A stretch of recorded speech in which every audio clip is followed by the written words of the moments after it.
आज मला करायचे आहे कन्यापूजन, त्याचीच तयारी इथे मी करत आहे। मस्त छोलेची भाजी, पुरी, डाळ, भात आणि श्रीखंड असा स्वयंपाक करायचा होता मला।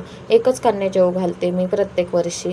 तर देवीची ओटी पण भरायची होती। देवीच्या ओटीची तयारी करून घेतली। शिवचे पप्पा आले होते, चहा वगैरे सर्वांनी पिऊन घेतला आणि त्यानंतर गेलो आम्ही देवीची ओटी भरण्यासाठी। देवी मातेची ओटी वगैरे भरून घेतली। तिथे होम चालू होता, 9वा दिवस होता त्यामुळे होम हवन चालू होता। ओटी वगैरे भरून घेतली आणि तितक्यात तिकडनं येते आता आम्हाला पाऊस लागला, पूर्ण आम्ही भिजून गेलो होतो। त्यानंतर मग पुरी वगैरे तळायच्या बाकी होत्या, तर मग पुऱ्या वगैरे तळून घेतल्या आणि त्यानंतर मग कन्यापूजनाची तयारी करून घेतली। कन्यापूजनासाठी मी 5 वस्तू आणल्या होत्या, ज्या आपल्याला मुलींना आवडतात, म्हणजे अशाच वस्तू आणलेल्या। रुमाल, चुनरी वगैरे, टिकल्याचं पॉकेट, मेहंदीचा कोन, नेलपेंट वगैरे त्याच वस्तू आणलेल्या। मग कन्यापूजन करून घेतलं। ती पण मस्त ड्रेस छान घालून आलेली होती, आमच्या बिल्डिंगमधलीच होती मुलगी, एकच कन्या जेवू।